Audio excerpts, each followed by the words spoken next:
Baik, bismillahirrahmanirrahim. Assalamualaikum warahmatullahi wabarakatuh. Waalaikumsalam. Alhamdulillahirrahmanirrahim. Wassalatu wassalamu ala asrofil anbiya wal mursalin. Sayyidina Muhammadin wa ala alihi wa sahbihi ajmain. Pertama-tama, marilah kita panjatkan puji syukur kehadirat Allah Subhanahu wa Ta'ala atas rahmat dan hidayahnya kepada kita semua, sehingga pada hari yang berbahagia ini, insya Allah kita masih diberikan nikmat iman, nikmat Islam, dan kesehatan. Alhamdulillah, segala puji hanya milik Allah Subhanahu wa Ta'ala yang telah memberikan kita kesempatan untuk bertemu di majelis yang mulia ini. Salawat dan salam semoga senantiasa tercurah dan mengalir kepada baginda Nabi Muhammad SAW yang telah mengajarkan kita tentang agama yang sempurna ini. Yang saya hormati Ustadz Dr. Ujang Supriyadi LCM SOS, Ustadz Syam, dan Ketua beserta para pengurus PMI, Bapak-bapak dan Ibu-ibu serta rekan-rekan pengajian Berkah Mulia Indonesia. Kami ucapkan selamat datang pada pengajian rutin tematik malam ini yang diselenggarakan oleh Majelis Berkah Mulia Indonesia secara online. Bapak-bapak, ibu-ibu, serta rekan-rekan yang saya hormati, dengan seizin Allah, tanpa berlama-lama saya selaku pembawa acara akan membacakan susunan acara pada pengajian malam ini bertepatan dengan tanggal 12 Safar 1448 Hijriah atau tanggal 26 Juli 2026 sebagai berikut. Yang pertama nanti adalah pembukaan oleh pembawa acara, kemudian yang kedua pembacaan ayat suci Al-Quran surat Al-Anfal ayat 1 sampai dengan 4 yang akan dibacakan oleh Bapak Nugroho Prasetyanto atau Pak Nuki dan terjemahannya nanti oleh Bapak Guru Priyono Ambarwito. Dilanjutkan dengan sambutan dari Ketua Pengurus PMI, dalam hal ini adalah Bapak Iwan Hambali, dan acara inti pengajian pada malam hari ini nanti adalah pemaparan materi kajian oleh Ustadz Dr. Ujang Supriyadi LCM SOS, dan waktu Ustadz adalah sampai jam 21.15 nanti. Dilanjutkan dengan sesi tanya jawab pukul 21.15 sampai dengan 21.30 dan penutup pada pukul 21.30. Demikian susunan acara pada pengajian Berkah Mulia Indonesia. Bapak-bapak, ibu-ibu, serta rekan-rekan yang insya Allah dirahmati Allah. Untuk acara pertama, yaitu pembukaan, marilah kita bersama-sama buka pengajian malam hari ini dengan membaca basmalah. Bismillahirrahmanirrahim. Bismillahirrahmanirrahim. Bismillahirrahmanirrahim. Dilanjutkan dengan pembacaan ayat suci Al-Quran yang akan dibacakan oleh Bapak Nugroho Prasetyanto dan nanti terjemahannya oleh Bapak Guru Priyono Ambarwito. Kami persilahkan.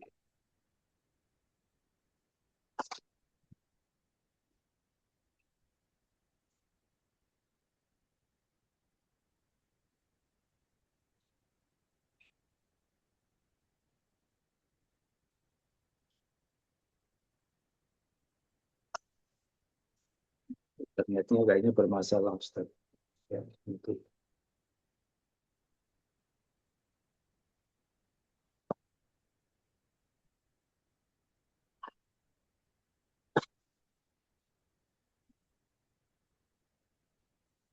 Oh, lu Pak Nuki,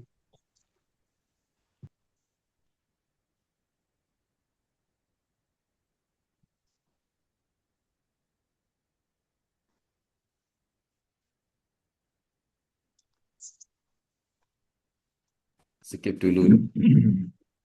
skip dulu ya, Ustaz. Baik.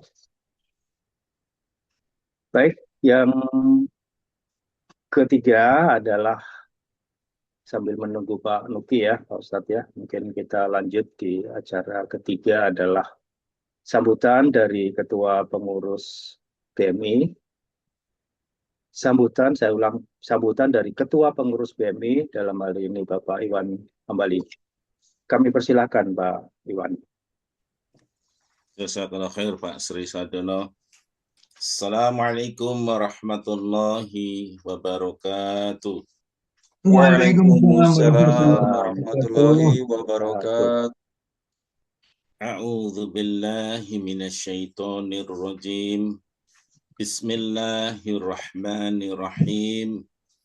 Innal hamdalillah nahmaduhu wa nasta'inuhu wa nastaghfiruh wa na'udzu billahi min syururi anfusina wa min sayyiati a'malina may yahdihillahu fala mudhillalah wa may yudlil fala hadiyalah wa asyhadu an la ilaha illallah wahdahu la syarikalah wa asyhadu anna Muhammadan abduhu wa rasuluh la nabiyya ba'da.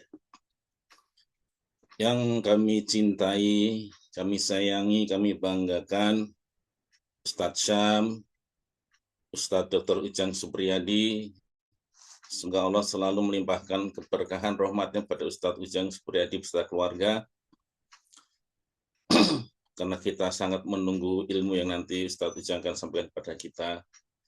Juga para ustazah, pengurus BMI, serta rekan-rekan sekalian yang hadir dalam kajian pada malam hari ini.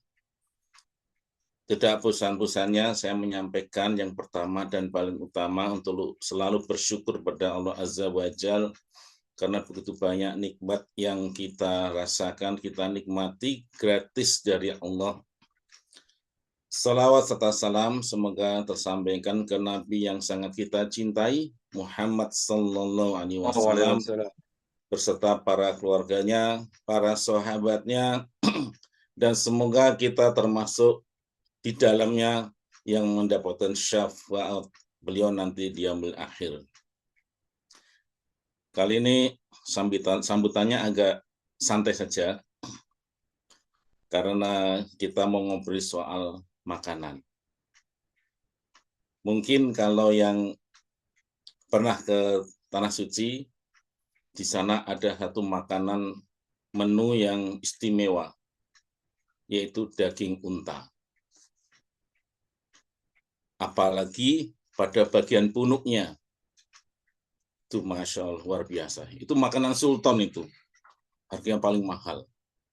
Karena dalam punuknya itu terkandung zat-zat yang sangat-sangat istimewa dan dihidangkan betul-betul istimewa rasanya. Dan seperti yang kita ketahui, di Tanah Suci sana di Arab Saudi, lahannya adalah padang pasir, tandus. Namun unta ini mampu digunakan untuk sarana transportasi tanpa dia perlu mengkonsumsi bahan makanan yang banyak. Dengan kondisi yang itu, maka punuknya itulah sebagai sumber utama energinya nanti dalam menempuh perjalanan yang sangat jauh itu. Saudara sekalian, Bapak Ibu sekalian, ada beberapa yang menjadi pertanyaan. Unta itu hidupnya di tanah yang tandus, padang pasir. Kira-kira makanannya apa ya? Dagingnya kok enak, apalagi punuknya luar biasa istimewa. Ini makanan para sultan di sana. Kalau kita perhatikan, di tengah padang pasir yang panas itu, hanya terdapat tumbuh-tumbuhan yang kalau kita mungkin udah nggak doyan makan ya. Tapi salah satu ada tanaman kaktus di sana. Dan buahnya itu, itulah yang dikonsumsi oleh si unta. Bayangkan, kaktus dengan duri-duri mengelilingi seluruh tubuhnya dimakan oleh unta. Kenapa unta menyukai kaktus? Karena di dalamnya terdapat zat cair, kemudian protein dan mineral yang sangat dibutuhkan unta untuk menempuh perjalanan yang sangat jauh itu. Satu pertanyaan besar, kaktus dengan duri-duri yang mengelilingi tubuhnya itu dikonsumsi oleh unta. Kenapa muncul pertanyaan? mulutnya unta tidak cedera, tidak luka. Padahal ada duri-durinya di situ. Kalau setelah diselidiki oleh para ahli, ternyata di dalam lapisan mulut unta ini terjadi penebalan di dinding-dinding mulutnya, yang namanya, kalau nggak salah, palali. Dan unta di dalam mengkonsumsi kaktus itu tidak seperti kita meremah-remah seperti enggak. Tetapi kaktus itu diputar-putar dalam rongga mulutnya. Sehingga tanpa cedera sedikit pun di rongga mulutnya, unta itu bisa melahapnya dengan sangat nikmat. Seperti kalau kita makan punuk daging unta. Bayangkan, ternyata Allah sudah menyediakan apa-apa yang dibutuhkan oleh unta dan apa-apa yang dihasilkan oleh unta. Satu pertanyaan besar, bagaimana dengan manusia? Ternyata Allah pun juga sudah menyiapkan kebutuhan manusia di dunia dan kebutuhan manusia di akhirat. Salah satunya untuk mengetahui itu adalah dengan melalui Al-Quran. Melalui Al-Quran. Allah sudah membocorkan, memberikan informasi yang paling lengkap. Era dunia digital seperti ini tidak ada yang selengkap Al-Quran. Allah sudah memberikan informasi, peringatan, perintah yang harus dikerjakan oleh seorang manusia. Seperti Allah menyiapkan unta tadi. Dan mari kita telaah apa yang ada dalam Al-Quran. Salah satunya melalui kajian pada malam hari ini yang akan disampaikan Ustadz kami, Ustadz kita, Ustadz Dr. Ujang Supriyadi. Mari kita tingkatkan tawal kita kepada Allah Subhanahu wa Ta'ala. Terima kasih. Assalamualaikum warahmatullahi wabarakatuh. Waalaikumsalam Waalaikumsalam warahmatullahi wabarakatuh. Terima kasih Pak Iwan Hambali atas sambutannya. Semoga bermanfaat buat kita semua. Baik, mungkin karena Pak Nuki sudah bergabung kembali, maka acara selanjutnya adalah pembacaan ayat suci Al-Quran oleh Pak Nugroho Prasetyanto dan nanti terjemahannya oleh Bapak Guru Priyono Ambarwito, yaitu surat Al-Anfal ayat 1 sampai dengan ayat 4. Kami persilahkan. Ya, Yesus, Pak. Ya. A'udzu billahi minasyaitonir rajim. Bismillahirrahmanirrahim. Yas'alunaka anil anfal. Qulil anfalu lillahi war rasul. Fattaqullaha wa aslihu dzata bainikum wa atiullaha wa rasulahu in kuntum mu'minin. Innamal mu'minuna alladzina idza dzukirallahu wajilat qulubuhum wa idza tuliyat alaihim ayatuhu zadathum imanan wa ala rabbihim yatawakkalun. Alladzina yuqimuna sholata wa mimma razaqnahum yunfiqun. Ulaika humul mu'minuna haqqan. Lahum darajatun inda rabbihim wa maghfiratu wa rizqun karim.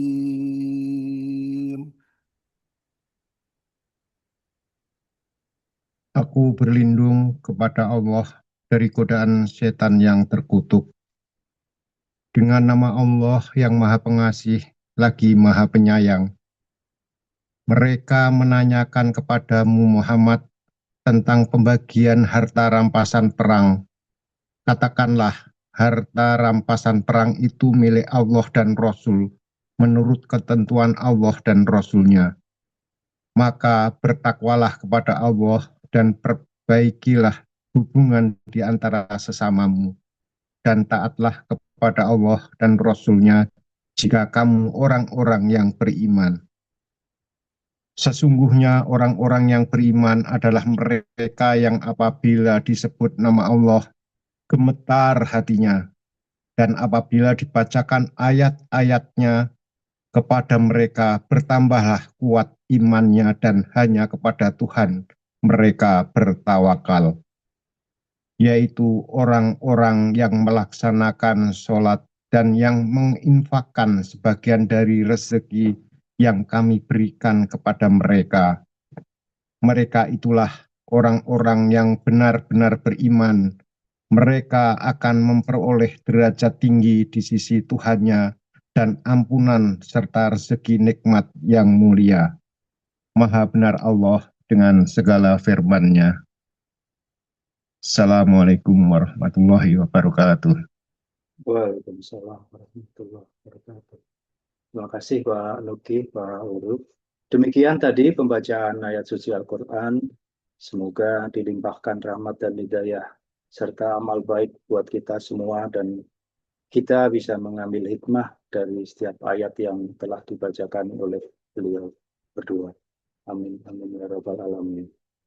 Baik, menginjak acara berikutnya adalah acara inti dari pemaparan materi kajian Tazkiyatun Nafs dengan subtema Tawakal oleh Ustadz Dr. Ujang Supriyadi. Dan marilah kita bersama-sama menyimak tausiah dari Ustadz Ujang Supriyadi, dan sebagai modal kita adalah mengumpulkan amal di dunia dan bekal di akhirat nanti. Kami persilahkan Ustadz. Cek. Bismillahirrahmanirrahim. Assalamualaikum warahmatullahi wabarakatuh. Waalaikumsalam warahmatullahi wabarakatuh. Alhamdulillahi wassalatu wassalamu ala Rasulillah Muhammad ibni Abdillah wala haula wala quwata illa billah. Rabbi syrah li sadri wa yassir li amri wahlul 'uqdatam min lisani yafqahu qawli. Subhanaka la ilma lana illa ma 'allamtana innaka antal alimul hakim. Amin ya rabbal alamin. Summa ma ba'du. Alhamdulillah wa syukurillah Bapak Ibu yang dirahmati Allah Subhanahu wa taala, keluarga besar Berkah Mulia Indonesia. Mudah-mudahan kita semua senantiasa Allah karuniakan sehat walafiat, panjang umur, dimurahkan rezeki, dan segala urusannya dimudahkan dan diberkahi oleh Allah Subhanahu wa taala. Bersyukur kita pada Allah karena hingga detik ini, saat ini, Allah karuniakan kita banyak sekali kenikmatan, terutama nikmat iman, nikmat Islam, nikmat sehat walafiat, sehingga alhamdulillah kita niat semua karena Allah hadir di majelis ilmu ini, mudah-mudahan bisa menambah ilmu kita, menambah dan meningkatkan keimanan dan ketakwaan kita kepada Allah Subhanahu wa taala, sehingga kita mudah-mudahan mendapatkan kebahagiaan dunia sampai nanti di akhirat. Amin ya rabbal alamin. Salawat dan salam kita sampaikan, haturkan kepada kasih kita Nabi Muhammad sallallahu alaihi wasallam, kepada keluarga, para sahabat, tabi'in, tabi'ut tabi'in, dan tentu kita semua. Mudah-mudahan senantiasa istiqomah mengikuti ajaran beliau sampai kita diwafatkan oleh Allah, dan tentu kita berharap mendapatkan syafaat dan dikumpulkan di surganya Allah Subhanahu wa taala. Bapak Ibu yang dirahmati Allah, pada kesempatan kali ini kita menyampaikan terima kasih sebanyak-banyaknya kepada para asatiz dan asatizah ini yang senantiasa membersamai kita.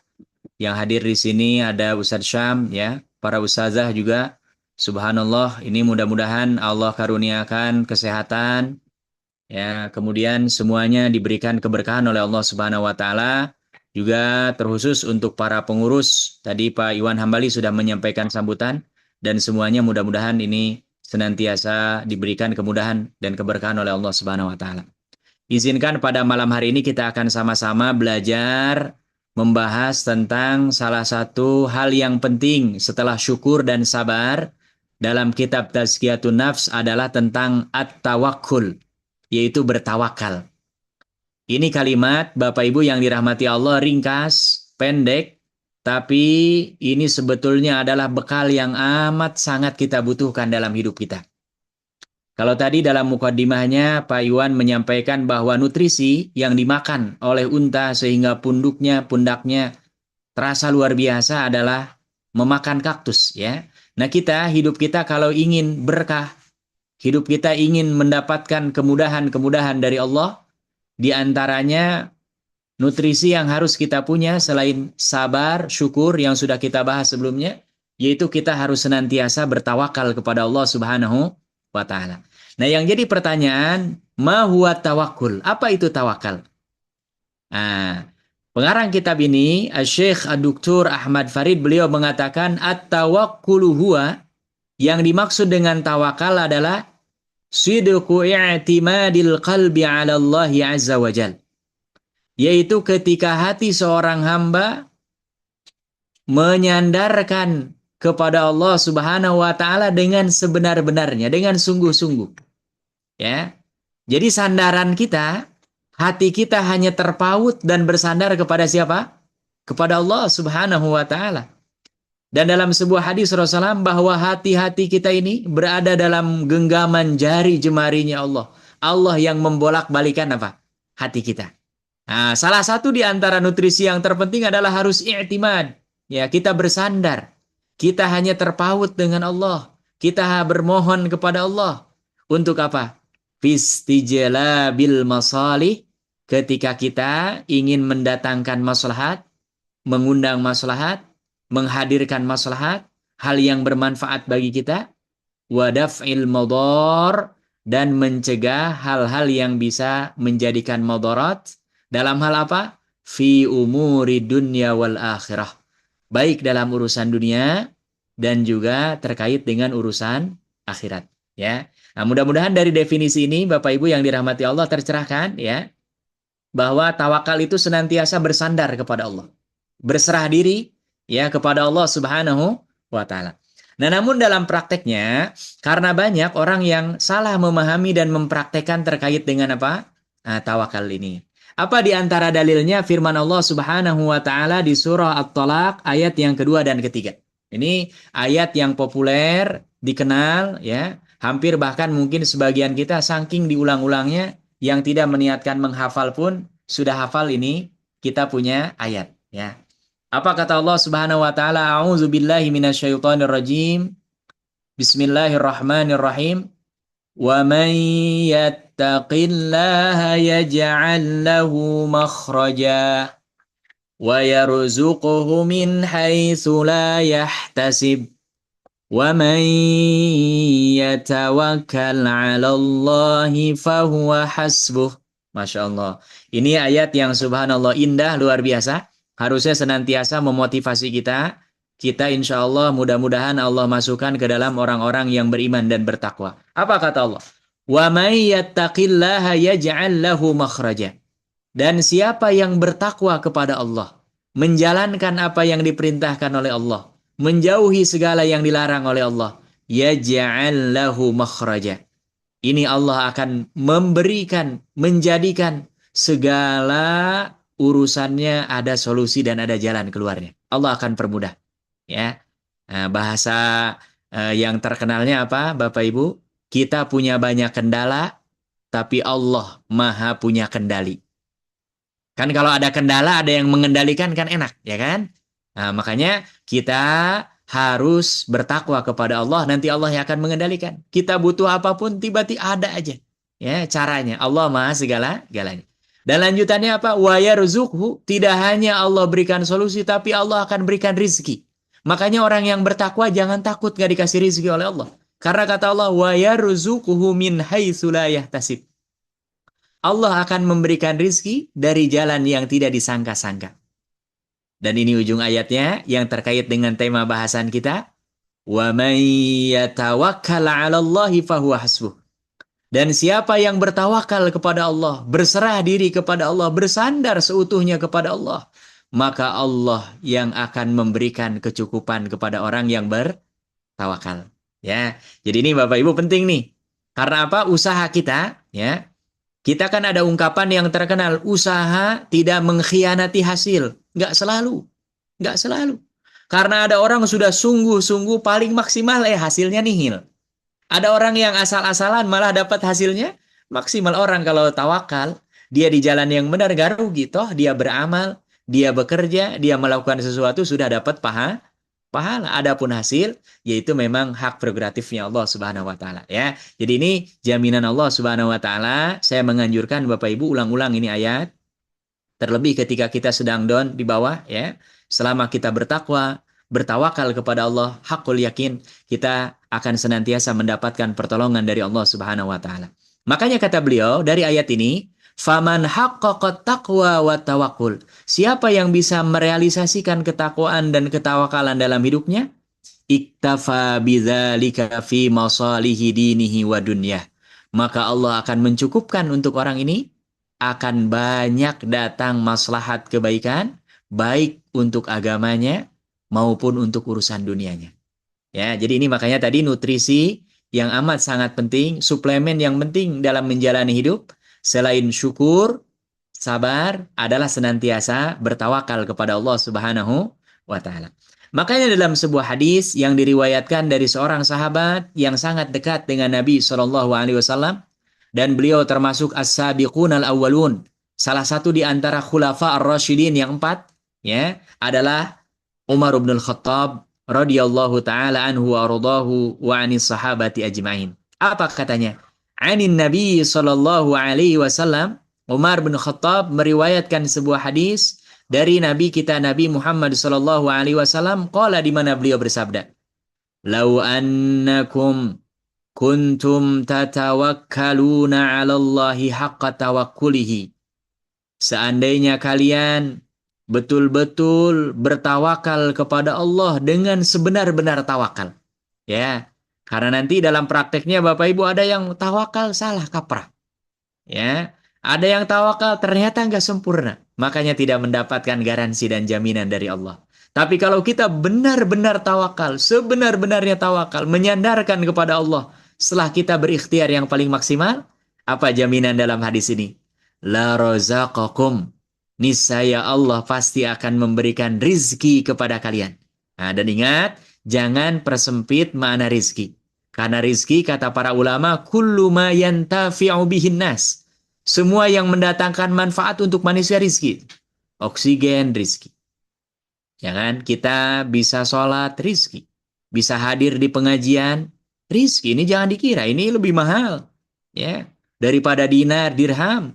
Bahkan boleh jadi akan bisa merubah, ya, pandangan kita, sikap kita, hidup kita yang selama ini mungkin kurang tepat. Oh, ini ilmu ini luar biasa bagian dari, dan semua yang mendatangkan kebaikan itu adalah rizki dalam Islam. Ya, sebagaimana apa? Kama tarzuqut tayra. Sebagaimana Allah memberikan rizki kepada seekor burung. Ya, Bapak Ibu, burung ini, ya kan, dia kerjaannya terbang, hinggap di pohon, terbang, hinggap di pohon. Tapi dapat nggak makanan? Dapat, ya kan? Kenapa? Taghdu khimasan. Perumpamannya seperti burung yang tawakal, dia berangkat pagi hari, perutnya masih kosong. Khimasan artinya, telihnya, ya, nggak ada isinya, kosong. Wa taruhu bitana. Tapi setelah dia terbang, hinggap, cari ikhtiar, pulang sore hari, ya kan? Padahal nggak punya dia uang, nggak punya dia rekening, nggak punya dia tabungan, nggak ada dia didatangi ke warung, ya kan? Jual beli transaksi, sore-sore pulang, perutnya, ya, telihnya, ini sudah terisi penuh dengan membawa makanan, bukan hanya untuk dia.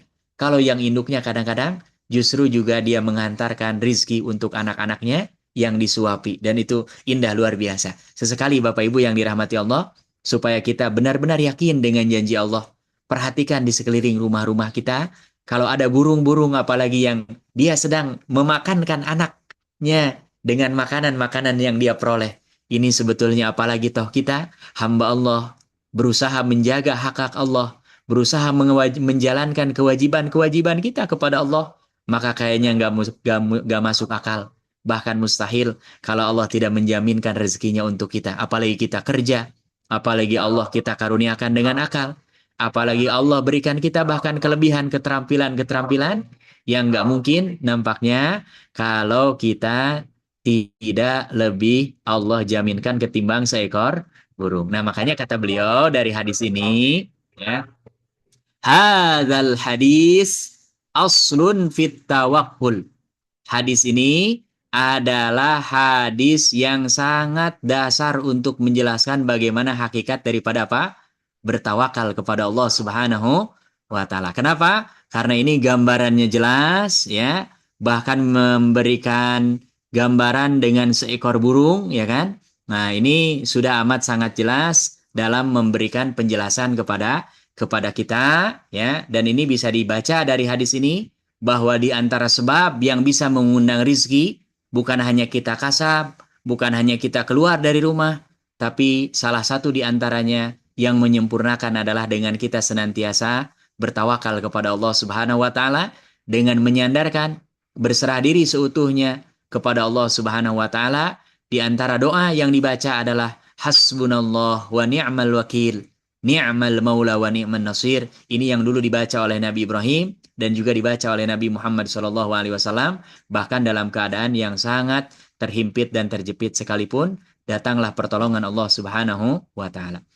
Wa qala Sa'id bin Jubair, ada sebuah ungkapan dari seorang salafun saleh yang sangat mulia namanya Sa'id bin Jubair.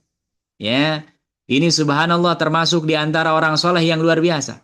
Apa kata beliau? At-tawakkulu jima'ul iman. Yang namanya bertawakal itu adalah himpunan daripada sekian banyak cabang-cabang keimanan. Jadi Bapak Ibu, kalau kita bertawakal itu sudah terhimpun banyak cabang-cabang keimanan. Yang kata Nabi, bid'un wa sab'una syu'batan. Cabang keimanan kita itu terdiri dari 70 lebih cabang keimanan. Nah, kalau kita sudah punya tawakal, itu sudah terhimpun di dalamnya banyak sekali daripada cabang-cabang keimanan.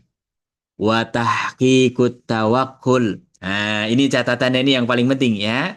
Dan dalam melaksanakan, merealisasikan, mengaplikasikan tawakal dalam kehidupan sehari-hari, maknanya la yunafi al-akhdu bil asbab allati qadarallahu subhanahu wa ta'ala al-qudurat al-muqaddiratu biha. Ya, yang namanya tawakal tidak menafikan, tidak meniadakan. Ya, untuk apa? Al-akhdu bil asbab, tetap kita melakukan apa yang berlaku di dunia ini, hukum sebab akibat. Ya, jadi jangan ada di antara kita Bapak Ibu yang dirahmati Allah Subhanahu wa taala, dari pagi sampai malam dia kerjaannya hanya diam baca zikir umpamanya, bagus. Bahkan membaca Al-Qur'an, ketika ditanya, kok hanya ini? Saya tawakal kepada Allah. Padahal dia nggak punya kontrakan. Padahal dia nggak punya kebun, padahal dia nggak punya penghasilan, bahkan makan dia pun ditanggung bahkan oleh orang lain. Apalagi kalau punya istri, apalagi kalau punya anak yang harus dinafkahi. Nah, ini termasuk tawakal yang salah kaprah, nggak boleh ya. Tetap kita harus melakukan, mengambil sebab-sebab yang Allah takdirkan di muka bumi ini. Termasuk jangan gara-gara karena kita habis sholat umpamanya, bahkan sholatnya sholat tahajud 11 rakaat dengan witir, kita pegang tuh api. Dimanapun api, sunnatullahnya yang berlaku di alam ini adalah apa? Panas. Ya kan? Nah, ini tetap tidak boleh bertentangan dengan ini. Ya. Karena apa? Ini adalah hukum Allah yang sudah Allah tetapkan. Ya. Jadi ini yang namanya usaha, mengambil sebab, ini tidak menafikan kita bersandar kepada Allah Subhanahu wa ta'ala. Ya. Kenapa? Fasa'yu fil asbabi bil jawarihi ta'atun lillah.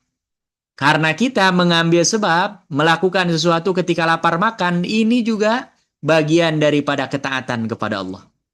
Ya kan? Ketika kita menghindari dari panasnya api, bagian dari ketaatan kepada Allah. Justru malah nggak boleh kita melemparkan diri kita kepada api. Ya, wala tulqu biaidikum ila tahlukah. Dalam Al-Quran kata Allah, jangan lemparkan dirimu ke dalam kehancuran. Nggak boleh. Ya, makanya segala yang mendatangkan madorot dalam agama tidak boleh. La dororo wala dirar. Tidak boleh membahayakan diri sendiri. Sebagaimana tidak boleh juga kita menjadi sebab orang lain mendapatkan kebahagiaan, ya. Nah, ini kita harus senantiasa ya tetap dianjurkan mengambil sebab, ya, dan tawakal dengan hati adalah dengan kita senantiasa beriman kepada Allah, yakin kepada Allah, yakin akan pertolongan kepada Allah Subhanahu wa taala. Apa di antara dalilnya? Firman Allah Subhanahu wa taala, nanti ini Bapak Ibu baca ulang-ulang, ada di surah An-Nisa ayat 71, ya. Nah, ini tidak sampai lengkap ayatnya, ya. Nanti baca dengan terjemahannya diulang-ulang, ya. Bahwasannya yang namanya tawakal tidak menafikan, tidak mendiakan yang namanya apa? Nah, mengambil sebab. Apa kata Allah? Ya ayyuhalladzina amanu khudhu hidrakum fanfiru subatin awinfiru jami'a. Ini ayat tentang apa? Tentang perang. Ya, ya ayyuhalladzina amanu, wahai orang-orang yang beriman, khudzu hidrakum. Kata Allah, bersiap siagalah kalian. Ya, jadi kalau mau perang, bukan kita tiduran nggak bawa apa-apa. Kata Allah, siap siaga. Siapkan kuda terbaik, siapkan pedang terbaik, siapkan panah terbaik, bahkan latihan sebelumnya, ya kan? Nah, ini yang aneh bin ajaib. Justru malah hari ini negara-negara yang bukan Islam mereka ada wajib militer. Negara-negara yang Islam justru malah abai. Sehingga apa? Mereka sadar betul bahwa di dunia ini adalah pertarungan. Ya kan? Nah, ini kita malah kebanyakan negara-negara Islam ini nggak ada wajib militer. Padahal harusnya setiap kita, setiap muslim, ya, ketika nanti tiba-tiba ada diserang, itu hukumnya bahkan bisa jadi fardhu ain. Ya kan? Nah, ini makanya kata Allah harus bersiap siaga. Fanfiru subatin awin firu jamia. Nanti ketika memang sudah ada perang, maka berangkatlah kalian subatin, baik sendiri-sendiri, orang per orang, au jami'an, ataupun berkelompok semuanya berangkat semua. Ya, jadi ini penekanannya ada, kata Allah, ambil persiapan, siap siaga, semua yang dibutuhkan dalam peperangan. Ya, jadi ini tidak boleh. Oh, saya kan sudah sholatnya 5 waktu nih, bahkan di awal waktu. Begitu perang nggak bawa apa-apa. Nah, besar kemungkinan orang ini kalau menyengaja malah bukan dia mendapatkan pahala, khawatir malah menjadi apa? Dosa. Karena apa? Allah memerintahkan dalam ayat ini supaya bersiap siaga. Qala Sahal, maka ada seorang sahabat namanya Sahal, ya. Man ta'ana fil harakah, yani fis sa'i wal kasbi faqad ta'ana fis sunnah. Kalau ada seseorang yang dia ada ta'an, ada celah, ada yang nggak benar tuh. Fil harakah, dalam melakukan gerakan dalam hidupnya.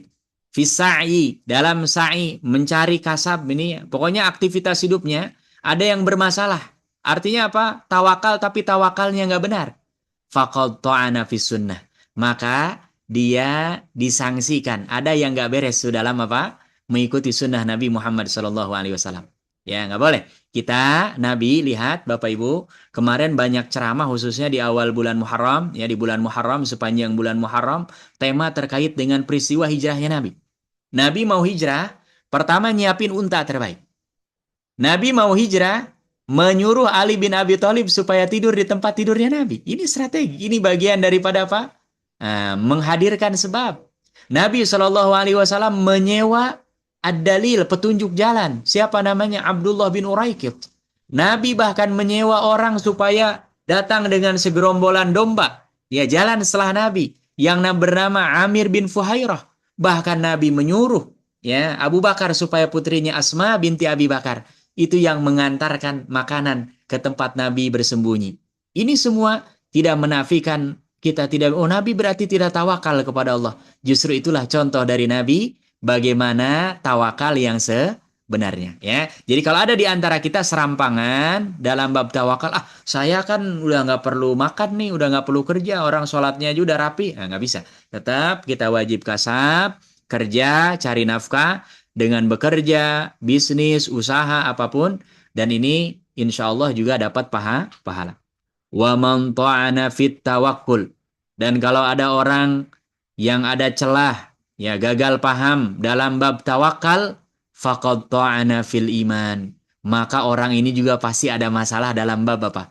Keimanannya. Keimanannya jadi bermasalah. Ya, kenapa? Karena fatawakkulu halun Nabi sallallahu alaihi wasallam. Karena bertawakal kepada Allah, itulah kondisi Nabi. Nabi selalu bertawakal. Bayangkan Bapak Ibu, orang 55 tahun, usianya 55 tahun, memimpin perang sampai 27 kali.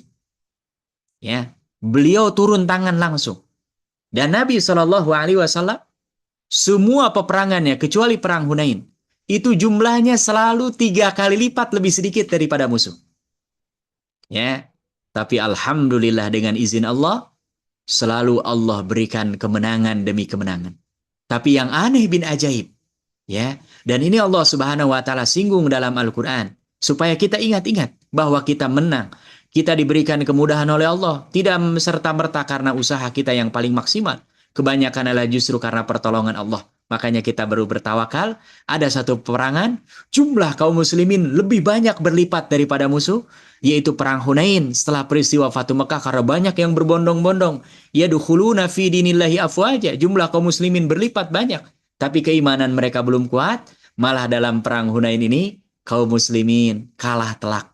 Wa yauma Hunainin id a'jabatkum kasratukum, kata Allah, dan ingatlah ketika satu peristiwa perang Hunain, ketika kalian takjub, merasa berbangga diri dengan jumlah kalian yang lebih banyak daripada musuh, malah justru pada saat itu kalian mendapatkan kekalahan daripada musuh, dibombardir pakai panah-panah, ya, ketika memasuki kawasan perang Hunain ini oleh musuhnya, bahkan kaum muslimin terbirit-birit. Kenapa? Karena ada ujub, takjub dengan diri sendiri, tidak bersandar kepada Allah. Dan ini adalah Nabi dalam segala hal senantiasa bertawakal. Wal kasbu, dan berikhtiar, mencari sebab, ya, melakukan sesuatu, ya. Apalagi yang subhanallah, yang sudah Allah takdirkan undang pergi haji, itu sebetulnya pelajaran betul tentang kasab. Bagaimana dulu kisahnya Siti Hajar, ya kan? Itu sebetulnya Allah kalau mau begitu, nggak usah lari-lari, keluar dari kakinya. Tapi 7 kali dulu, baru balik lagi, udah mentok, baru keluar tuh air zam-zam. Ya kan? Ini mengajarkan untuk kasbu. Dan kasbu ini, usaha ini, ikhtiar ini, sunnatuhu, termasuk sunnah Nabi Muhammad sallallahu alaihi wasallam. Faman amila ala halihi fala yatrukanna sunnatahu. Maka siapa yang mengambil bagaimana hal kondisi Nabi SAW menjalani hidupnya, maka tidak layak kalau sampai meninggalkan sunnahnya. Artinya apa? Jangan dengan karena alasan kita bertawakal, kita meninggalkan sunnah Nabi, berikhtiar, mencari sebab, menyiapkan yang terbaik, ya kan? Nah ini, maka dua-duanya harus dilakukan. Wakilah, dan dikatakan, Bapak Ibu yang dirahmati Allah Subhanahu wa Ta'ala, wa adamul akhdi fil asbab ta'anun fit tasyri'. Orang yang abai nggak mau mencari sebab yang berlaku di alam ini, itu ada ta'an, ada celah, ada yang bermasalah dalam apa? Dalam bab syariahnya. Ya, dia dalam mempelajari syariah ajaran Allah, ini dia bermasalah. Ya kan? Karena apa? Syariat mengajarkan kita untuk selalu mencari apa? Mencari sebab. Ya, melakukan sesuatu, baru bertawakal. Wal i'tiqadu fil asbab, dan orang yang meyakini bahwa sebab-sebab inilah yang membuatkan dia berhasil, dia gagal, ta'anun fit tauhid, ada masalah dalam bab ketauhidan. Ya, jadi kita terlampau bertawakal, melupakan sebab, nggak boleh. Apalagi kalau kita umpamanya hanya bersandar kepada sebab, ini juga nggak boleh. Jadi dua-duanya kita ya melakukan hal yang memang lumrah, umum, secara nalar, logika, apalagi diajarkan oleh syariat. Nah kita ambil, setelahnya baru kita bertawakal kepada Allah. Dengan bahasa yang paling sederhana, Bapak Ibu yang dirahmati Allah Subhanahu wa Ta'ala, tawakal itu adalah kita berusaha yang paling maksimal, kemudian setelah itu berserah diri secara total kepada Allah Subhanahu wa taala. Setelah itu insya Allah ini bagian daripada tawakal dan kita akan mendapatkan tadi yang dijanjikan oleh Allah. Kemudian yang selanjutnya, Bapak Ibu yang dirahmati Allah Subhanahu wa taala, Syekh Dr. Ahmad Farid dalam pembahasan ini beliau menyebutkan wal a'malul lati ya'maluhal 'abdu salasatu aqsamin. Dan apapun amalan, pekerjaan, aktivitas yang dilakukan oleh hamba Allah Subhanahu wa taala tidak lepas daripada 3 kategori, 3 bagian. Ahaduha yang pertama at-ta'at allati amarallahu biha ibadahu. Yang pertama adalah amalan-amalan yang mana amalan itu termasuk ke dalam ketaatan. Ya. Salat, puasa, zakat, pergi haji, bersedekah, berbakti kepada orang tua, menghormati tamu, menghormati tetangga, hormat kepada yang lebih tua, sayang kepada yang lebih muda. Ini semuanya bagian daripada ketaatan. Dan ini diperintahkan oleh Allah. Semua hamba Allah yang mengaku hamba Allah harus melakukan memperbanyak ketaatan. Wa ja'alaha sababan. Dan Allah menjadikan ketaatan ini salah satu di antara sebab lin najati minan nar yang menyebabkan seseorang selamat daripada panasnya api neraka. Ya, wadukhulil jannah dan menjadi sebab seseorang nanti masuk surga. Dan ini yang membedakan kan orang yang beriman dengan nggak beriman, orang yang beramal soleh dengan yang nggak beramal soleh ya kan? Nah, ini salah satunya. Fahadza la budda min fi'lihi. Makanya ketaatan harus dikerjakan, dilaksanakan. Tapi harus dibarengi supaya sempurna dengan apa? Ma'at tawakkuli 'ala Allah subhanahu wa ta'ala fi. Ketika kita mengerjakan amalan ini, tetap kita menyempurnakannya dengan tawakal, berserah diri kepada Allah Subhanahu wa taala. Wal isti'anatu bihi alaih, dan minta pertolongan Allah Subhanahu wa taala. Karena apa? Fa innahu la haula wala quwata illa bihi. Karena tidak ada kekuatan, tidak ada kemampuan kita sedikit pun. Tanpa kekuatan Allah, kita tidak akan mungkin bisa melakukan apa-apa. Ya kan? Makanya ini Bapak Ibu yang dirahmati Allah, ketaatan kita kerjakan. Wa ma sya'allahu kana wa ma lam yasha' lam yakun. Karena dalam akidah kita orang-orang yang beriman, apa yang Allah kehendaki pasti terjadi. Dan apa yang tidak Allah kehendaki tidak akan mungkin terjadi. Ya, contoh, kita sekeras apapun bekerja, berusaha, termasuk belajar ini. Kalau Allah nggak memberikan rizki ilmu, nggak akan dapat. Tapi ada orang yang sambil nyender-nyender, ngantuk-ngantuk, ya kan? Memang dia sudah Allah tetapkan dapat. Tuh, ya, nah, makanya ini kita selain tadi melakukan sebab juga harus bertawakal, ya. Atau menyandarkan kepada tawakal saja tanpa dua-duanya tidak benar. Faman qassara fi syai'in wa mimma wajaba alaihi min dzalika istahaqqal 'uqubah fid dunya wal akhirah syar'an wa qadra. Karena orang yang dia ya ada taksir, mengabaikan dari apa-apa yang diwajibkan oleh Allah Subhanahu wa taala. Tadi ketaatan apalagi yang sifatnya wajib ya, salat 5 waktu, puasa di bulan Ramadan, yang sudah wajib zakat, haul nisabnya nggak dikerjakan, maka orang ini berhak mendapatkan uqubah. Ya, yaitu apa? Siksaan, balasan dari Allah Subhanahu wa taala fid dunya wal akhirah, baik di dunia bahkan di akhirat, syar'an secara syariat wa qadra, dan bahkan hukum yang berlaku. Orang kita, saya umpamanya naik motor, walaupun ini pakai peci, ya kan?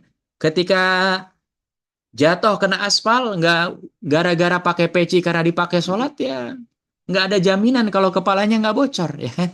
Nah, makanya standarnya ya walaupun kita mau sholat, apalagi ini umpamanya jalannya berbahaya, ya tetap pakai helm.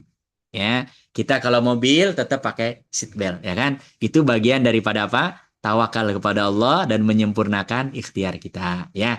Nah, makanya di sini ada ungkapan qala Yusuf ibn Asbat. Yusuf bin Asbat mengatakan, yuqalu amalur rajuli la yunjihi illa amaluhu.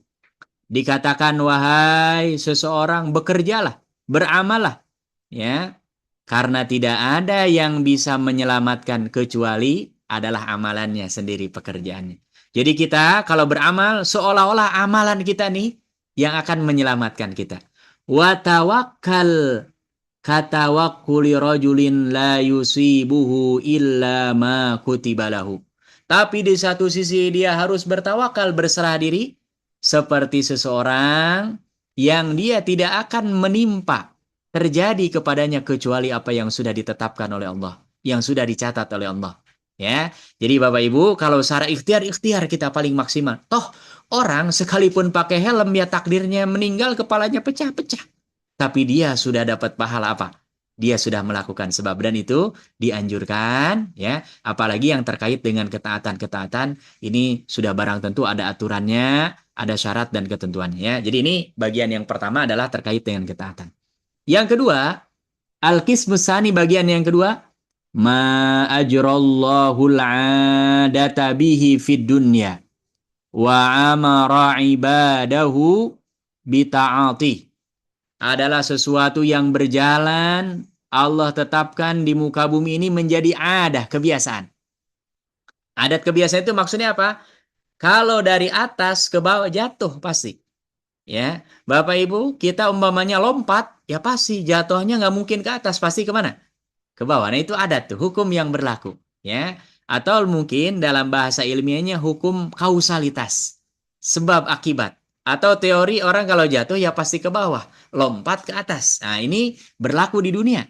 Dan Allah Subhanahu wa Ta'ala dalam bab ini memerintahkan supaya kita, kalau itu kebaikan, melakukannya. Kalau itu hal yang bisa mendatangkan madorot, kita hindari. Contohnya seperti apa?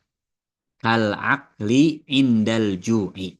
Sudah jadi adat, tabiat, standar di dunia ini, orang kalau lapar ya makan. Gitu ya. Orang kalau lapar ya apa? Ya makan. Adapun nanti kita makannya sedikit tapi kita merasa kenyang, nah itulah berkah.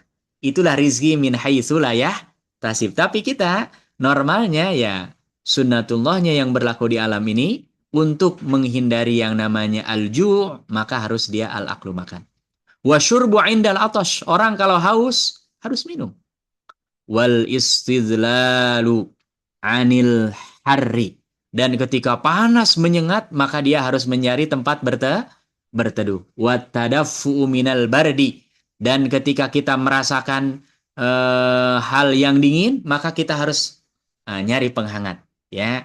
Kalau di negara-negara yang mengalami 4 musim, ya kan, mereka bukan hanya ada AC di rumahnya tapi ada heater, penghangat ruangan, ya kan. Di kita karena memang tidak mengalami itu, umumnya ya justru malah dari panas aja dengan adanya. Wa nahwi dzalika, dan yang lainnya, ya. Jadi ini Bapak Ibu, dalam agama kita yang berlaku hukumnya di alam ini, kita diperintahkan untuk melakukannya kalau itu kebaikan. Dan kalau itu keburukan kita tinggal. Orang kalau mau memanen ya nanam, ya kan? Orang kalau mau sampai ya harus bersungguh-sungguh. Orang kalau ingin mendapatkan yang terbaik ya harus bersabar. Manjadda wajada. Yang bersungguh-sungguh sunnatullahnya pasti dapat, ya kan? Tapi karena kadang-kadang ada yang sungguh-sungguh nggak dapat, tapi kalau dia sudah tawakal, dapat pahalanya dia berusaha, dapat pahalanya dia bertawakal kepada Allah, dan dia ini lari ke bab yang lain dalam bab akidah, berarti ada takdir yang Allah tetapkan jauh lebih baik daripada yang ada dalam gambarannya. Ya, ini yang kedua. Yang ketiga, yang terakhir, Bapak Ibu yang dirahmati Allah Subhanahu wa Ta'ala, ma ajrallahul 'adata bihi fid dunya fil 'ammil aghlab.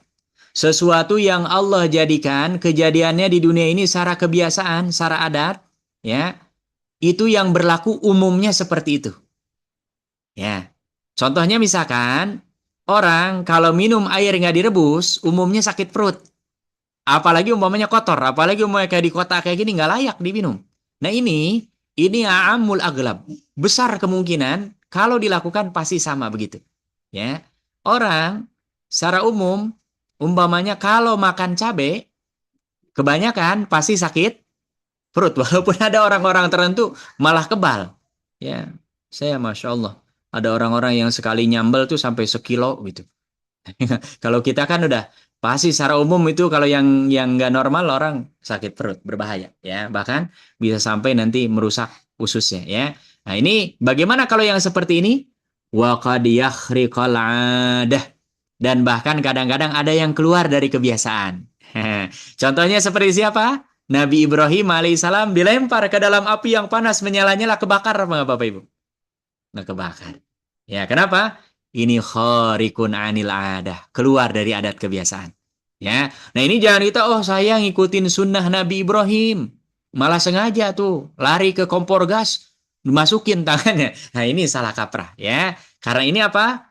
Nah, ini bertentangan dengan yang umum berlaku sunnatullah secara keseluruhan, tapi kadang-kadang ya ini terjadi bagi siapa? Liman syaa min ibadihi. Ini bagi yang Allah kehendaki dari hamba-hambanya. Ya, jadi ini jangan dipakai di umum standar ya. Walaupun kadang-kadang nggak kebakar, kena api, tapi ini hanya yang Allah kehendaki. Tapi secara umum pegang yang kedua. Api pasti panas dimanapun. Air pasti basah. Ya kan? Air laut pasti asin. Ya kan? Itu. Contohnya seperti apa? Kal adwiyati masalan. Seperti halnya berobat. Ya. Wa qad ikhtalafal ulama. Makanya para ulama terkait dengan berobat, ya, mereka ada beberapa pendapat, ada pandangan yang berbeda, ya. Halil afdal liman asabahul marad at-tadawi am tarkahu. Pertanyaannya, apakah orang kalau ditimpa sakit, ya, Allah uji dengan sakit apapun, yang paling utama bagi orang ini, ya, yang paling utama, ingat ini, patokannya yang paling utama, berobat atau nggak usah berobat? Ya. Liman haqqaqa alaihi at-tawakkulu 'ala Allah. Padahal semua mengatakan bahwa semuanya juga bertawakal kepada Allah Subhanahu wa taala. Ya, ini ada dua pendapat para ulama. Fihi qaulan, ada dua pendapat.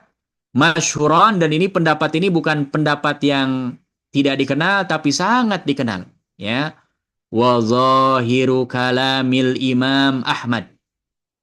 Dan yang zahir, yang nampak, wallahu ta'ala alam. Karena yang namanya apa yang diucapkan oleh seseorang, yang tahu daripada mana ucapannya adalah yang mengucapkannya. Ya, makanya dalam fikih Islam, kalau ada bahasa-bahasa yang kurang jelas harus dipertegas. Kayak umpamanya, seorang suami mengatakan, kamu pulang ke rumah orang tuamu. Nah, ini maknanya bisa bahaya ini. Kalau maksudnya sudah diceraikan, kan ini nanti ada hal-hal yang kaitannya dengan hukum. Ya kan? Nah, dia sudah jadi bukan lagi istrinya dan lain sebagainya. Tapi kalau maknanya ya hanya pulang saja, maka tidak ada konsekuensi hukum. Nah, di sini yang zahir daripada perkataan Imam Ahmad apa? Annat tawakkula liman qawiya alaihi afdalu lima sahha anin Nabi sallallahu alaihi wasallam. Di antara pendapat Imam Ahmad, kalau seseorang ini termasuk yang Allah berikan kekuatan luar biasa bisa menahan sakitnya, maka dia lebih afdal gak usah berobat. Ya, tapi kalau kita kayaknya kuat apa enggak?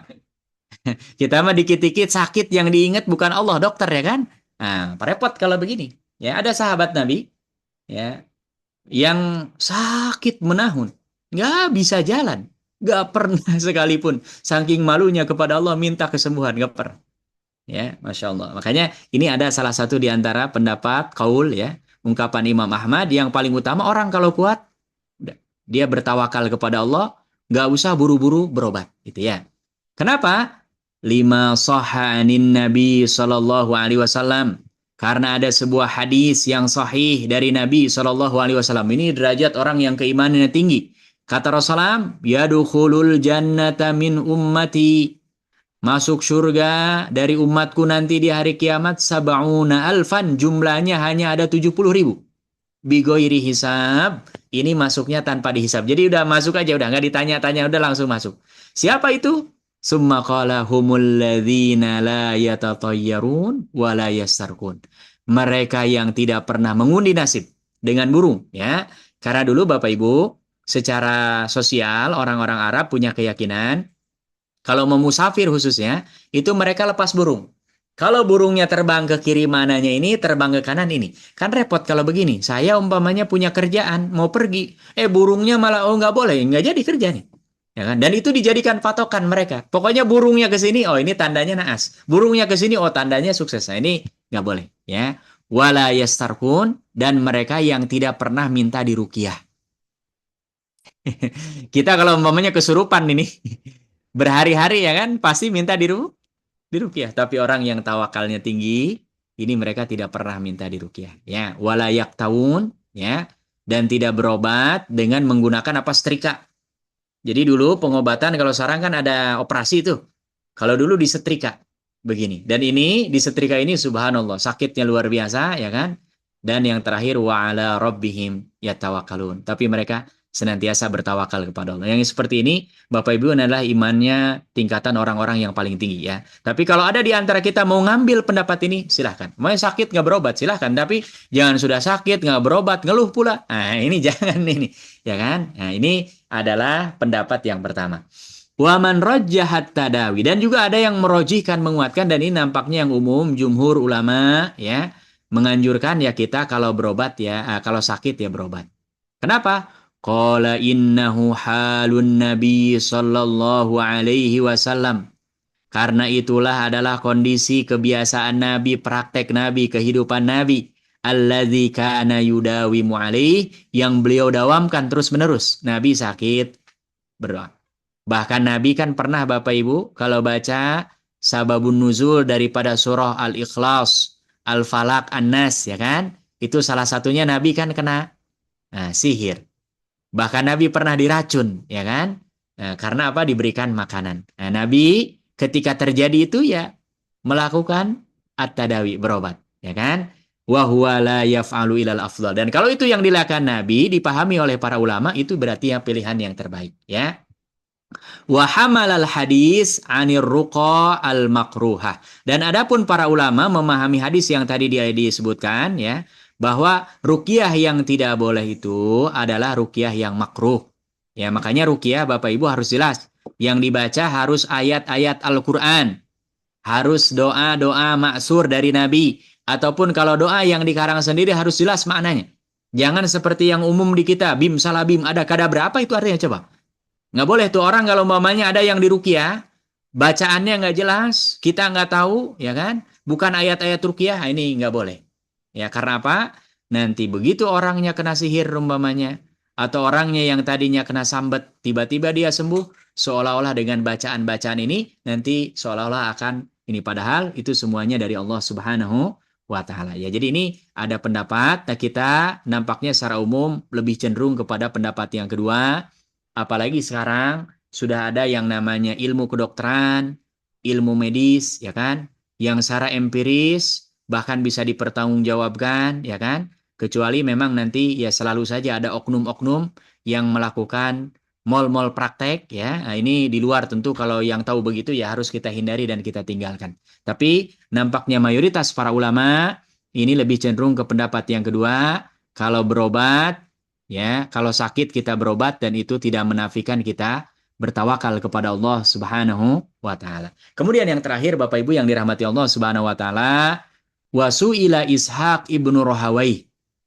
Salah seorang di antara ulama hadis yang sangat terkenal namanya Ishaq bin Rahawai. Ya, ada yang bacanya Rahuya. Jadi kalau ulama-ulama hadis bacanya Rahuya. Ya, tapi kalau ulama-ulama bahasa Arab bacanya Rahawai. Sama dengan Sibawai, itu ulama bahasa Arab. Tapi kalau ulama hadis Sibuya. Nah, ini memang ada perbedaan cara membacanya ya. Ini seorang ulama yang terkenal ya. Apa katanya? Ketika ditanya hal lirrajuli an yadkhulal maghazata bighairi zat. Ketika beliau ditanya apakah boleh seseorang masuk ke medan perang tanpa membawa persiapan sama sekali. Tanpa membawa alat peralatan perang sama sekali. Apa jawaban beliau? Ini menarik ini. Faqala, maka beliau mengatakan, in kana ar-rajulu mislu Abdullah ibn Jubair falahu. Kalau ada orang yang keimanannya, kemampuannya, keahliannya dalam berperang seperti Abdullah bin Jubair, nggak ada masalah orang seperti ini masuk ke medan perang. Siapa Bapak Ibu Abdullah bin Jubair? Abdullah bin Jubair ini seorang di antara salafun saleh, generasi tabi'in nampaknya masuknya, yang disiksa oleh penguasa yang zalim namanya apa? Al-Hajjaj Ats-Tsaqafi. Yang mana ketika mau dibunuh, gara-gara beliau ini selalu mengingatkan pemimpin tentang kezaliman-kezalimannya. Karena Hajjaj Ats-Tsaqafi ini seorang pemimpin yang tingkatan kezalimannya parah. Kalau khatib, khutbah Jumat kelamaan disuruh turun nama dia. Ya kan? Orang kalau nggak mau ikut dia langsung disikat, habis dibunuh. Itu, ya. Nah, dan yang paling tegar selalu menyampaikan hak kebenaran, ya. An-nahyu 'anil munkar ini adalah Abdullah bin Jubair. Ya, sampai beliau akhirnya nanti ketika meninggalnya dipenggal kepalanya, dan ketika mau penggal diwawancara, begini, gimana kalau saya bunuh dan kepalamu mengenai tanah? Dia malah baca ayat. Gimana kalau begini? Selalu baca ayat sampai akhirnya terbunuh. Tapi ini orang memang keimanannya tak gentar, luar biasa, ya. Karena apa? Banyak ulama juga yang mereka mengambil rukhsah, keringanan, dengan mengungkapkan kalimat yang itu tidak diyakini dari hatinya, ya. Tapi itu supaya terhindar daripada siksaan, itu juga dalam hal-hal tertentu boleh, ya. Nah, yang seperti ini, yang keimanannya seperti Abdullah bin Jubair, nanti kita harus baca ini profilnya, ya kan, bagaimana beliau biasa, nggak ada masalah. Ikut perang tanpa bawa apa? Tanpa membawa persiapan apa. Wa illa, dan kalau tidak sekelas, tidak seperti Abdullah bin Jubair, lam yakun lahu an yadkhul. Haram hukumnya, tidak boleh. Dia ikut berperang dengan tangan kosong sama sekali, tanpa persiapan sama sekali. Kenapa? Karena dia ikut berperang dalam seperti ini, bukan akan mendatangkan maslahat, justru malah akan mendatangkan banyak madarat. Kenapa? Bukan hanya kecelakaan untuk dia sendiri, tapi bisa jadi pengaruh kepada kaum muslimin yang lain yang ikut berperang. Ini Bapak Ibu yang dirahmati Allah Subhanahu wa taala, pembahasan terkait dengan tawakal mudah-mudahan menjadi pencerahan bagi kita bagaimana memahami tawakal yang benar.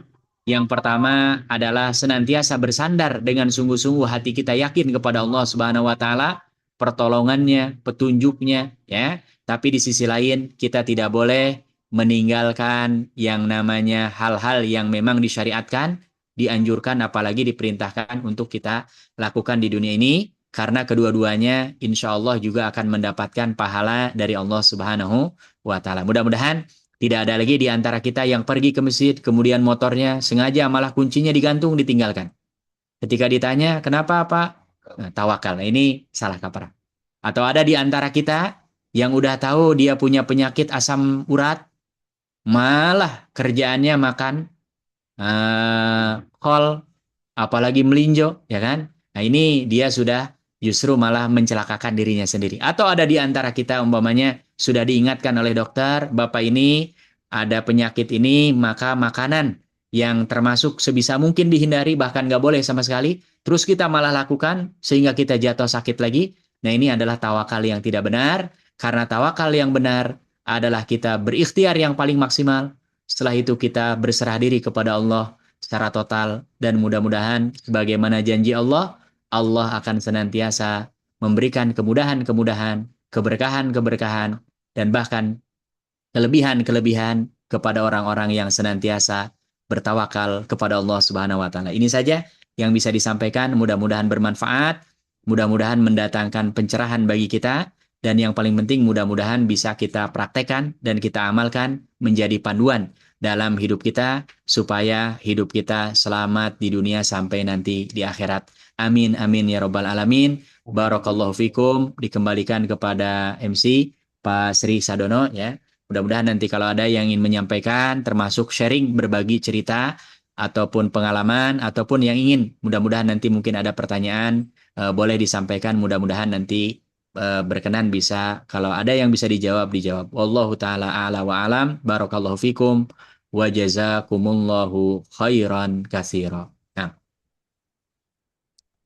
Baik, terima kasih Ustadz Ujang Supriyadi atas tausiahnya. Terima kasih juga atas kehadirannya di acara pengajian IPM ini. Kami tahu kesibukan Ustadz yang luar biasa ya Ustadz ya. Tadi yang saya ketahui Ustadz pada Maghrib tadi mengisi di Al-Ikhlas TV dengan tema penafsiran ayat-ayat yang ambigu gitu ya. Masya Allah. Baik, tentunya apa yang Ustadz sampaikan tadi dapat menambah rasa cinta dan takwa kita serta menambah amal ibadah kita kepada Allah Subhanahu wa taala. Baik, acara selanjutnya adalah acara tanya jawab gitu ya kepada Bapak-bapak dan Ibu-ibu serta rekan-rekan yang akan menanyakan kepada Ustadz, dapat langsung menyampaikan atau dapat juga melalui chatroom. Waktu kita masih ada 20 menit lagi. Baik, kami persilahkan rekan-rekan.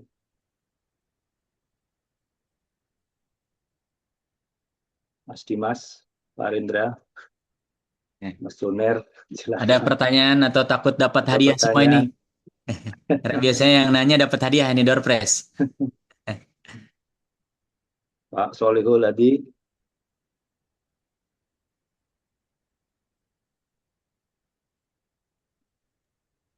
Ada nih, ada chat kayaknya. nah ini dari Ustadz Syam ini. Oh, Masya Allah. Assalamualaikum, Ustadz Ujang Supriyadi. Waalaikumsalam warahmatullahi Saya mau bertanya Ustadz, saudara saya ada yang minta pendapat saya karena ayahnya usia 80 tahun sakit gangren dan kakinya sudah mulai menghitam atau membusuk. Kata dokter harus diamputasi sampai atas lutut, tapi ayahnya tidak mau diamputasi. Sepertinya sudah pasrah, tidak mau dibawa ke rumah sakit. Keadaannya sampai saat ini masih sadar, makan masih mau, tapi sedikit sekali dan sering berhalusinasi. Jadi anaknya merasa kasihan melihat keadaan ayahnya yang terlihat semakin menderita itu. Menurut Ustadz, apakah keadaan itu perlu diruqyah atau bagaimana sebaiknya menurut syariat ya Ustadz? Ya. Sebab anaknya juga ada kekhawatiran ayahnya tersebut memiliki jimat atau yang sejenisnya. Ya. Anaknya berharap jika memang sudah ajalnya, dengan diruqyah bisa mempermudah jalannya. Dan jika memang sebaiknya diruqyah, apakah Ustadz memiliki kenalan yang bisa meruqyah? Ya. Mohon masukannya Ustadz. Terima kasih sebelumnya. Masya Allah. Masya Allah, ini yang pertama pertanyaan dari ibu-ibu ini ya. Masya Allah. Yang pertama, sikap seorang anak yang berusaha untuk berbakti kepada orang tuanya ini luar biasa. Ya, karena berarti di sini ada ihtimam, perhatian kepada orang tua. Dia tidak cuek, tidak acuh, ya, acuh tak acuh dengan kondisi orang tuanya. Kita sudah berusaha menawarkan tadi misalkan untuk berobat dan operasi, ini adalah sebuah albir, ya, kebajikan yang dilakukan oleh seorang anak. Yang kedua, terkait dengan kondisi tadi bapaknya yang seperti itu, kalau terkait dengan medisnya, ya memang alangkah baiknya kalau saran dari dokter seperti itu kita coba bujuk. Tapi memang sepengetahuan saya memang orang semakin sepuh, itu kadang-kadang bisa jadi ada kekhawatiran-kekhawatiran. Dan ini almarhum bapak saya juga termasuk, dulu punya penyakit batu, ya. Jadi kalau pipis itu sakit. Berkali-kali semua anak-anaknya menganjurkan supaya apa? Dioperasi, karena itu yang disarankan oleh dokter, gitu ya. Tapi kan kalau orang sudah tua kita paksa malah nanti berbahaya. Dan operasi ini juga membutuhkan persiapan-persiapan mental yang kalau orangnya nggak siap juga ini justru bisa membahayakan, gitu ya. Makanya dalam kasus ini, yang pertama terkait dengan tadi kalau masalah di ruqyah, kalau tidak ada hal-hal yang nggak normal, jangan. Kecuali kalau umpamanya ngomongnya ngelantur, atau ada perilaku-perilaku yang memang itu bukan gerakan yang normalnya orang tua kita umpamanya. Kan kita anak-anaknya pasti kenal tuh.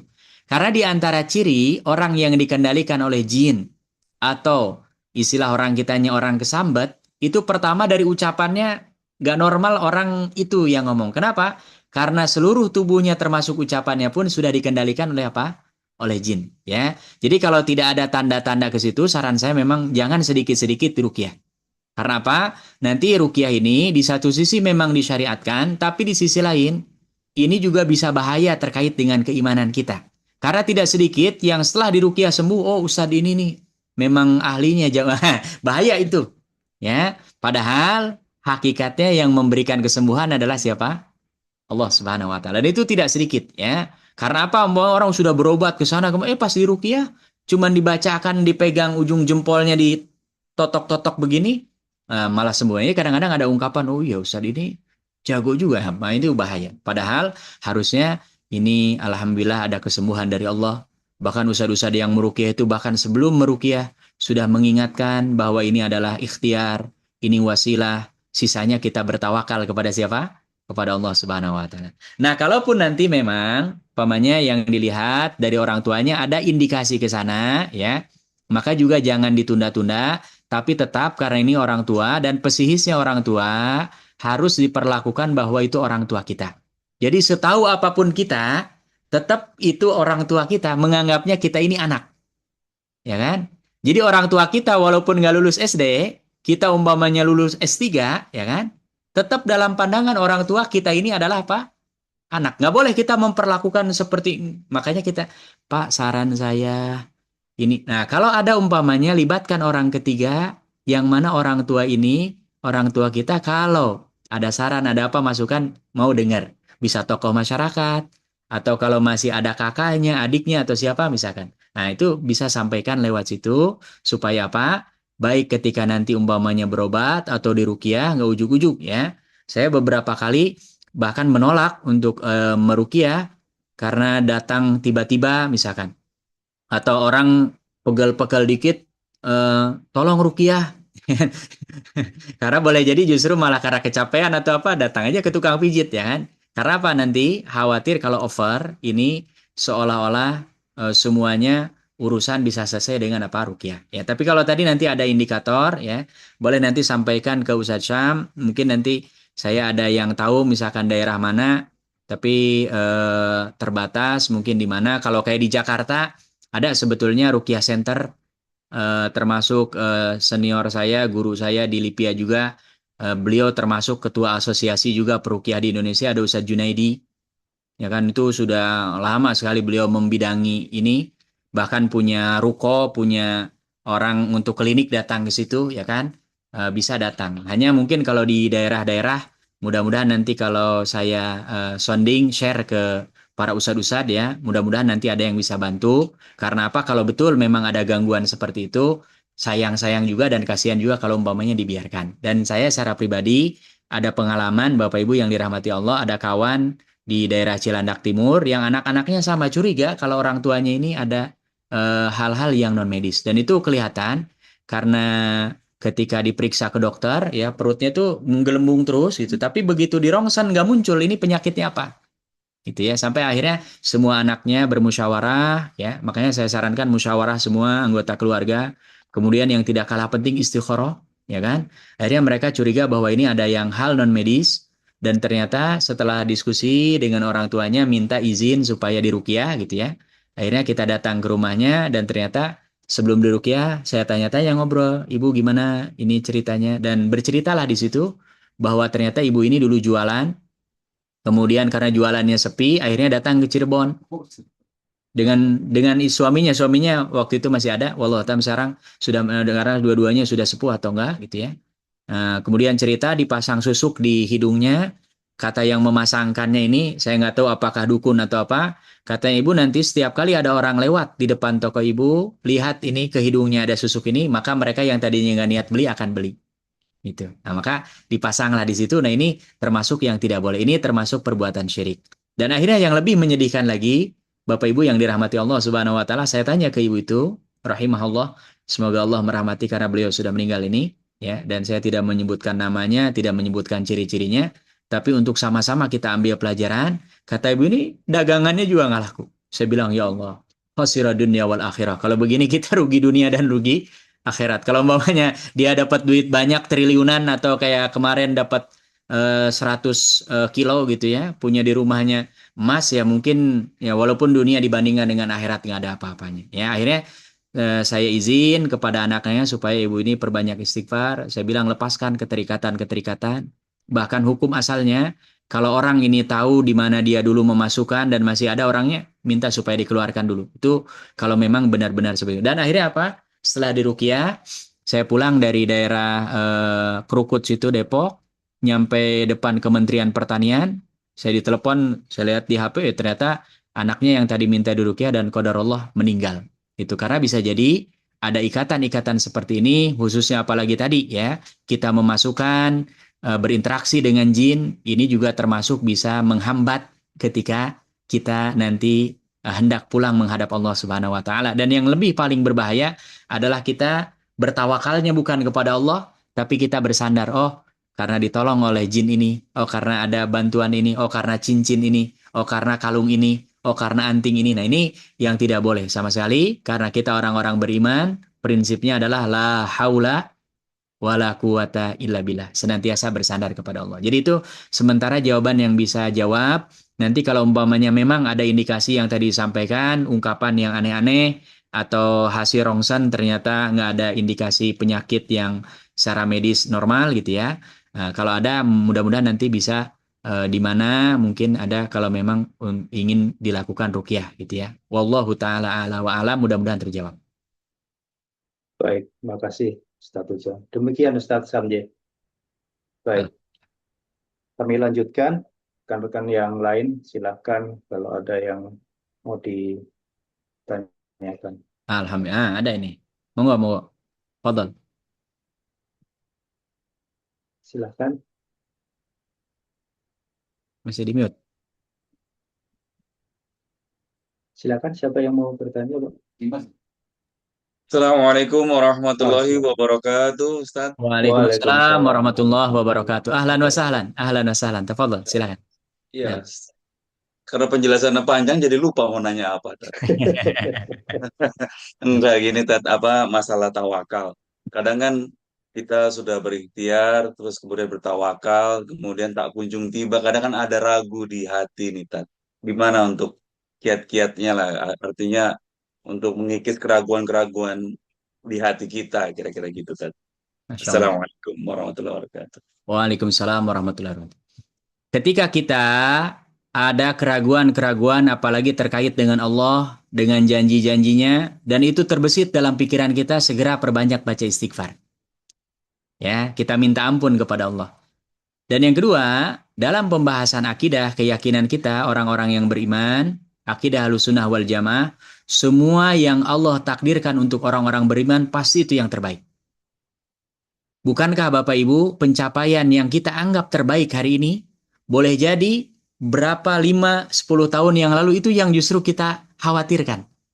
Ya kan? Saya kalau begini takutnya begini. Ternyata justru ini malah mendatangkan keberkahan. Jadi gitu aja. Yang penting kita sudah on the track di jalan Allah, ikhtiar yang sudah kita lakukan paling maksimal. Ternyata hasilnya malah berbalik bahkan daripada apa yang kita pikirkan, ya kan? Nah, maka kita dalam bab ini harus berhusnuzon kepada Allah, berprasangka baik. Karena apa tadi? Kullu ma qadarallahu lil mu'mini khairun. Ini ungkapan para ulama dalam kitab-kitab akidah. Segala yang sudah Allah takdirkan untuk orang-orang beriman, sekalipun dia sudah ikhtiar tawakal yang paling maksimal, ketika Allah mentakdirkan A padahal dia inginnya B, hakul yakin pasti yang A ini adalah pilihan yang terbaik. Ya. Nah, termasuk semua kita kan doanya ingin sehat, ya kan? Tapi ada yang Allah pilih justru malah sakit. Sakit bagi orang ini adalah khair yang terbaik. Karena boleh jadi orang ini kalau sehat mungkin dia akan ringan untuk ke tempat-tempat yang bukan mendatangkan ridho Allah. Tapi ketika sakit sudah mulai terbatas. Dan umumnya, secara umum orang yang sakit, orang yang ditimpa sakit, itu cenderung lebih dekat dengan Allah Subhanahu wa Ta'ala. Ya. Jadi ini ketika muncul itu, pertama langsung tutup dengan istighfar. Astagfirullah, astagfirullah, astagfirullah. Dan amal soleh yang lainnya tentu. Dan yang kedua, harus selalu ingat kaidah-kaidah dalam akidah Ahlussunnah wal Jamaah, orang-orang yang beriman, semua yang Allah takdirkan itu pasti yang terbaik. Yang penting pastikan bahwa kita senantiasa istiqomah di jalan Allah Subhanahu wa Ta'ala. Ya, karena apa? Pilihan Allah pasti pilihan yang terbaik. Tidak ada yang Allah takdirkan untuk orang-orang yang beriman yang buruk, nggak ada. Yang buruk itu nampaknya dalam mata kita, dalam pikiran kita, dalam penilaian kita. Tapi dalam penilaian Allah, itu pasti pilihan yang terbaik. Saya sering ceritakan, pernah kejadian ada satu pesawat dari Halim ke Pangkal Pinang, ya. Itu ada satu ibu-ibu ASN. Hanya terlambat 1 menit. Bayangkan nyeseknya gimana nih. Kita ngejar pesawat 1 menit saja. Dan saya mengalami naik kereta cepat dari Halim ke Bandung. Lebaran tuh. Ya Allah, biasa naik ojek cepet. Ini macet minta ampun. Saya sampai minta tolong ini saya ditunggu dengan kereta cepat. Dan waktunya kayaknya nggak bisa. Harus 5 menit minimal sudah ada deh. 1 menit saja. Ini kalau saya alhamdulillah nggak ada kecelakaan. Ibu ini ternyata keterlambatan dia 1 menit. Takdir terbaik yang Allah tetapkan, satu pesawat ini tiba-tiba jatuh dan hilang. Dan bahkan Saya baca beritanya, sampai beberapa bulan bahkan lewat tahun itu pesawatnya bangkainya aja nggak ketemu. Ya. Dan orang-orang yang meninggal dalam pesawat pun kalau mereka orang beriman, itu adalah cara takdir terbaik. Allah mengakhiri hidupnya, ya kan? Karena apa? Dalam sebuah riwayat kata Rasulullah, siapa yang meninggal tertimpa bangunan, siapa yang meninggal sakit perut, itu harus beriman mukmin ya, dan ini sudah ada dalam pembahasan dunia, maka itu bisa dikategorikan orang yang meninggal dalam kondisi syahid gitu ya. Jadi ini jangan anggap keterlambatan kita atau jatah yang menurut kita harusnya nih kita yang dapat proyek ya, tapi dia lagi boleh jadi nanti kalau kita yang dapat proyek dia kena KPK tuh. Proyeknya bermasalah, ternyata oh kita diselamatkan oleh Allah begitu ya. Dan ini Bapak Ibu yang begini nih banyak, saya ketemu dengan orang itu banyak yang begitu.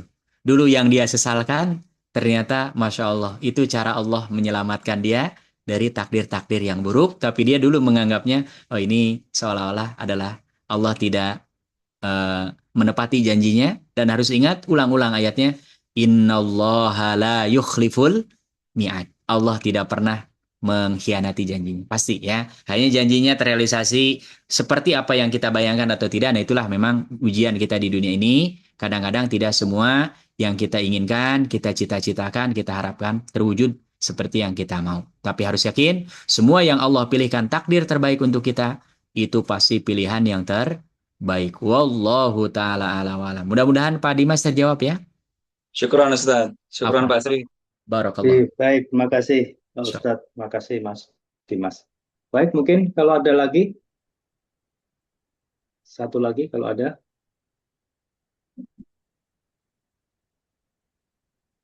Kalau tidak ada izin Ustadz, mungkin Doa ya. kami mohon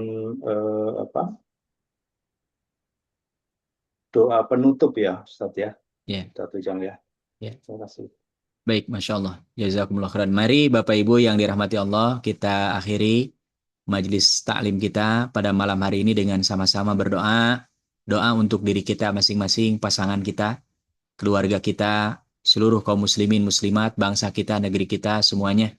Mudah-mudahan senantiasa dijaga oleh Allah, diridhoi oleh Allah, diberkahi oleh Allah.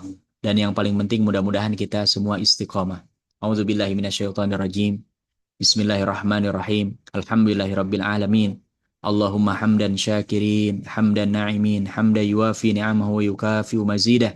Ya Rabbana lakal hamdu wa lakal syukru kama yanbaghi li jalali wajhika wa azimi sultanik.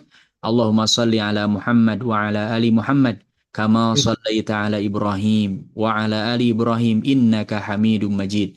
Allahumma ighfir lil muslimina wal muslimat wal mu'minina wal mu'minat al ahya'i minhum wal amwat innaka sami'un qaribun mujibud da'wat. Allahumma ighfir lana wa liwalidina warhamhum kama rabbawna shighara. Allahumma ati nufusana taqwaha wa zakkiha anta khairu man zakaha anta waliyuha wa maulaha. Allahumma la tada' lana fi majlisina hadza dhanban illa ghafartah wala hamman illa farajtah wala aiban illa satartah wala maridan illa syafaitah wala mayyitan illa rahimtah wala dainan illa qadaitah wala hajatan min hawaiji dunya wal akhirah illa qadaitaha wa yassartaha wa baraktaha ya rabbal alamin. Allahumma inna nas'aluka husnal khatimah. Allahumma inna nas'aluka husnal khatimah. Allahumma inna nas'aluka husnal khatimah wa na'udzubika min su'il khatimah. Rabbana taqabbal minna innaka antas samiul alim wa tub alaina innaka antat tawwabur rahim. Rabbana atina fid dunya hasanah wa fil akhirati hasanah wa qina adzaban nar. Subhana rabbika rabbil izzati amma yasifun wa salamun alal mursalin. Walhamdulillahi rabbil alamin. Amin ya rabbal alamin. Summa assalamualaikum warahmatullahi taala wabarakatuh. Waalaikumsalam Waalaikumsalam warahmatullahi warahmatullahi wabarakatuh. wabarakatuh. Waalaikumsalam warahmatullahi wabarakatuh. Alhamdulillah, terima kasih Ustadz Ujang Supriyadi atas doanya dan semoga Allah mengijabah doa-doa kita semua. Baik, di akhir penghujung acara pengajian Berkah Mulia Indonesia ini, izinkan saya selaku pembawa acara menutup acara ini, dan insya Allah kita dapat bertemu kembali sepekan mendatang, dan tentunya tak lupa saya memohon maaf jika dalam memandu acara pelaksanaan pengajian ini terdapat kesalahan atau ucapan yang kurang berkenan di hati Bapak-Bapak, Ibu-Ibu, dan rekan-rekan sekalian. Dan sebelum kami tutup, ini ada pesan dari Ustadz Syam. Saya bacakan, Bapak Ibu, untuk murojaah materi yang telah disampaikan asatidz pemateri di kajian online Berkah Mulia Indonesia, silahkan menyimak di channel YouTube Berkah Mulia Indonesia. Barakallahu fikum. Kita tutup dengan membaca hamdalah, alhamdulillahirabbil alamin, dan doa penutup kafaratul majelis. Subhanakallahumma wa bihamdika asyhadu alla ilaha illa anta astaghfiruka wa atubu ilaik. Wa billahi taufiq wal hidayah. Wassalamualaikum warahmatullahi wabarakatuh. Salam sehat, salam semangat, salam berkah mulia Indonesia. Terima kasih Bapak-Bapak sekalian atas kehadiran. Waalaikumsalam. Terima kasih.